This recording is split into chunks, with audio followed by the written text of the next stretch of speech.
Welcome to Weave Along with Elewys. I'm Elewys of Finchingfield, and today we're going to be looking at a narrow band from Russia. It was found about 10 years ago in the Ladoga region, the Republic of Karelia in northwest Russia. It's about 70 kilometers outside of St. Petersburg. This piece, along with several others, were found in a burial mound just south of Lake Ladoga. The original researchers that found this piece drew it up so that it was 4 threads per card. Now, it wasn't actually made that way, but you can get the same motifs by weaving it this way. So I have chosen to go ahead and teach you this method with the 4 threads per card because it is a nice beginner piece. And if you are a more advanced weaver, I'm also going to include in the blog and somewhere in this video, probably at the end, the pattern for the skip hole weave. So if you feel like you want to be challenged by doing a skip hole pattern, I will provide that for you as well. I'm doing this piece today in the colors of the East Kingdom to celebrate my Society for Creative Anachronism color challenge of the year. And so I'm going to be doing it in purple, green, and gold. So grab your loom and let's start weaving. Here's the pattern that we're going to be using and a sample of the tablet weaving, what it'll look like when it's finished. So you will need to get your 12 cards out and 2 or 3 different colors of thread. You want to make sure that there's a big contrast between the light and the dark so that the pattern really pops. Now, if you're going to do the skip hole weave, this is the pattern for that one and the sample that I've woven up using the skip hole pattern. This is also going to use 12 cards, and you will need to have 2 or 3 colors for that one. All right, here we go again. This is me. Hi. Okay, we are ready to start some weaving. I've got my directions right here with my pattern, and I've got my little stack of cards ready to go. Pair of scissors, make sure you get some sharp scissors, and I've got my lazy Kate here on the floor. Find it best to keep it on the floor, it works best there. Got my loom ready, except I need to move my tension bar all the way up to the farthest setting,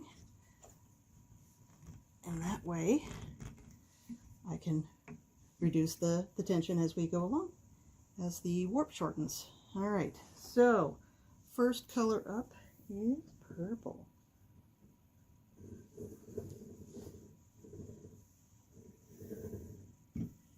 I'm going to go ahead and do the full weave. I'm going to go the whole length. I'm going around this forward peg. I don't know if you've noticed this before. I've got a peg here and a peg right here. Now this one is supposed to be for inkle loom weaving where you put your string heddles on, but I use it for tablet weaving, and as my weave gets shorter and shorter, it actually takes up a lot more of the warp as you work it. When the tension bar is all the way at the front, I slip it off of this peg and I move it to the one behind, and then I can move the tension peg back again and get some more length out of that warp. Otherwise it just gets too tight. So that's a little trick. Some of you may be able to do that on your looms as well.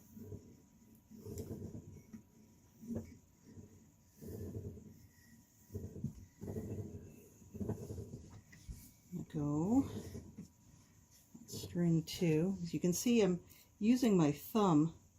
These are not the best scissors. I'm using my thumb to hold down the strings to maintain tension there. And again, I'm leaving a nice long 3 or 4 inch tail on the ends of my strings to make it easier to tie them together.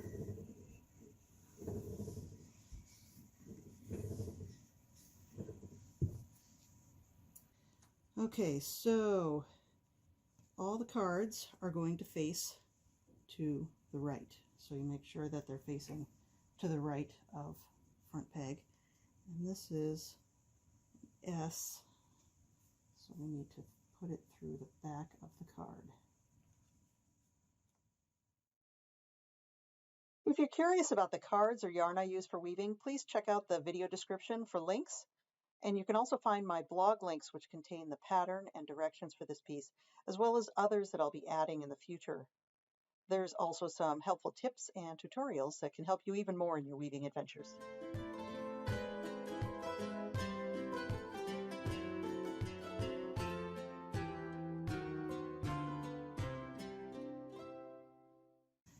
All right, surgeon's knot twice over, and I hold it with my pinky. All right, there's card 1.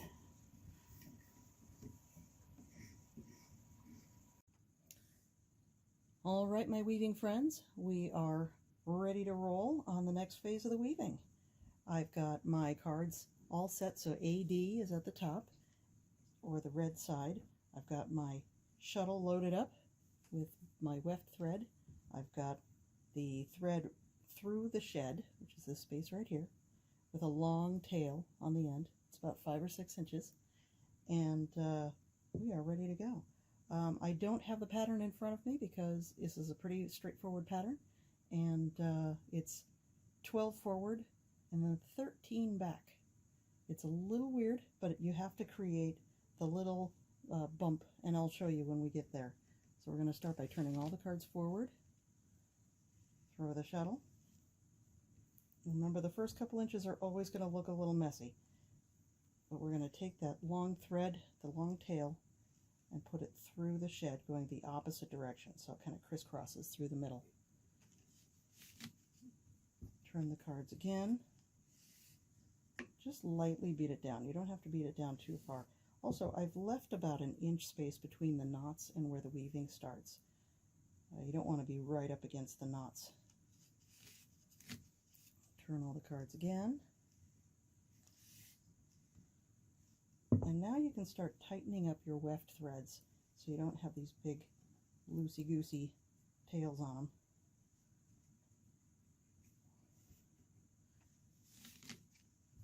Turn again. Start to beat it a little. Pull your weft through.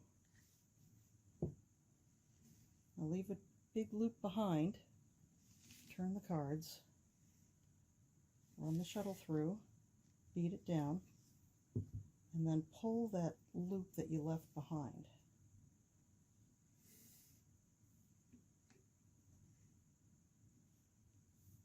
This is giving me just a few problems here with the tension. There we go. I think I got it. Turn again. We want to make 3 complete revolutions with the cards, or 12 quarter turns.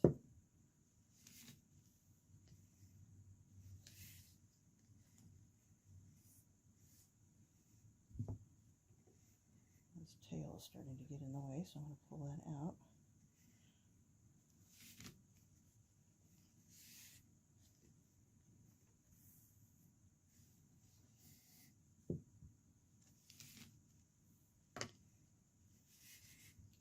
This should be our last revolution.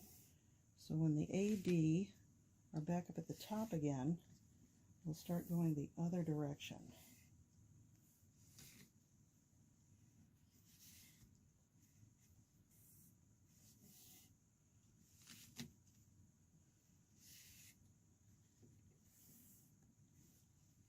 Alright, so what you should have looks like this. See if I can get this to focus. You can see there's a couple of green stripes, and oops, on the right side there's just a little peak of that green there. That's what we want to see. So now we're going to go back the other direction, but the border cards are going to keep going forward, and only the middle 4 cards, 5, 6, 7, and 8, are going to come back toward you. So we'll turn those and turn those that way. And I separate them. It's called a split pack. You separate them out so that you know which cards are going which direction.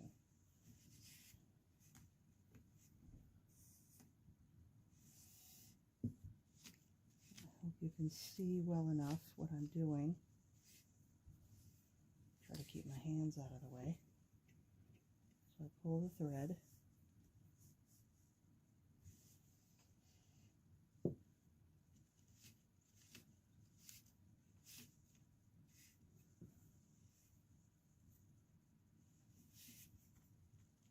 And give it a good beat. Pull it through. Pull that loop that you left behind, and then leave the new loop. Okay, now AD are back up at the top, but remember we're going to do just over 3 full revolutions. So I will keep weaving, and you can follow along.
Alright, that should be 3 complete revolutions.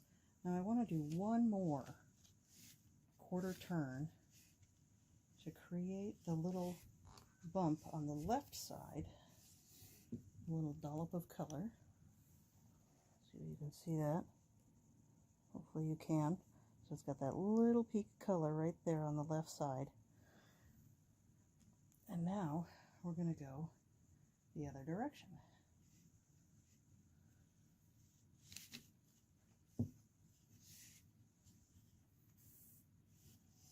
Now we finished all the picks or turns in this pattern, and we go back to row 1.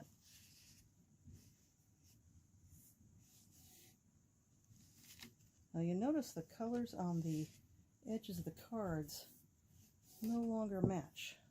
The border cards are at AB, and the inner cards are at BC. That's okay. This is one of those patterns where you don't have to follow that terribly closely. But the alternative is to turn the border cards the same direction as the inner cards, which can create lots of weird looking bumps on the edge of your weave, and it's just not as attractive. You can do that if you think you're going to get confused, though.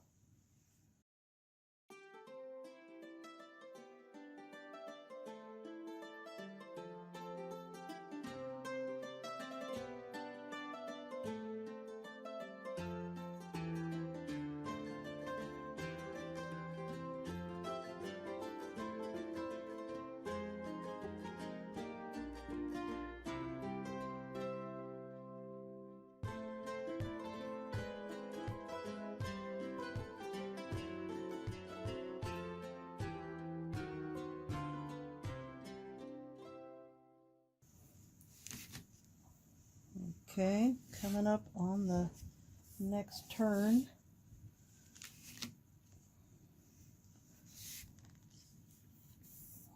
we've got AD back at the top again for the middle cards, and BC on the edges. But it's those middle cards that you need to watch. And you see, oops, sorry, I'm trying to do this in a weird way. See, you've got that little bump of green on the right side again. So, we're going to go the other direction now.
got AD at the top.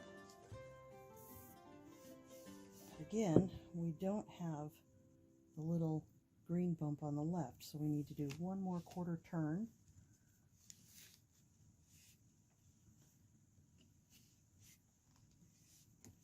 And now that little green bump appeared, so now we can go the other direction. Now this is basically all there is to the pattern.